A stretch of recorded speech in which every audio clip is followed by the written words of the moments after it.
Hi friends, வாங்க எல்லோரும் மீன் குளத்துல என்ன பண்ணலான்னு பார்க்கலாம். இன்றைக்கி தான் சாயங்காலம் வந்திருக்கோம். ஆட்டோ ஓட்டிக்கிட்டு ஆடுலாம் மேய்ஞ்சிட்ருக்காங்க. நாங்கள் பில்லு அறுத்துக்கிட்டு இருக்கேன். ஏன்னு பார்த்தீங்கன்னா மீனுக்கு போட ஒரு நாள் தானே மீன் குளத்துக்கு பில்லு போடணும்.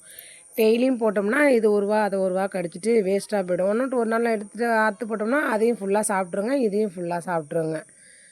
அதுக்காக தான் ஒரு நாள் அறுத்து போடுறது. இப்போ மணி 6 ஆயிடுச்சா. இதுக்கப்புறம் வீட்டுக்கு போயிடுவோம். இப்போ பாருங்க, குளத்தை ஃபுல்லாக சுற்றி காட்டுறேன். எல்லாம் மீன்லாம் தீவனம் எடுத்துகிட்டு அமைதியாக ஆகிட்டாங்க. இல்லைன்னா டப்பு டப்புன்னு அடிச்சுட்டு கிடப்பாங்க எல்லோரும். அப்புறம் இன்னும் கொஞ்சம் பில்லை அறுத்துட்டு இன்னும் கொஞ்சம் போட வேண்டியது இருக்குது. போட்டுட்டு அப்படியே வீட்டுக்கு போயிட வேண்டியதுதான். எல்லோரும் மேய்ஞ்சிட்ருக்காங்களா, கிளம்பிட்டாங்க எல்லோரும். நான் முன்னே போனால் என் பின்னாடியே வந்துடும் ஆடுலாம். ஏன்னா நான் முன்னாடி நம்ம ஆடுங்கிறதால பின்னாடியே வந்துடும், எந்த பிரச்சனையும் கிடையாதுங்க. சரிங்க, நாளைக்கு இன்னொரு வீடியோவில் பார்க்கலாம். பிடிச்சா லைக் பண்ணுங்கள்.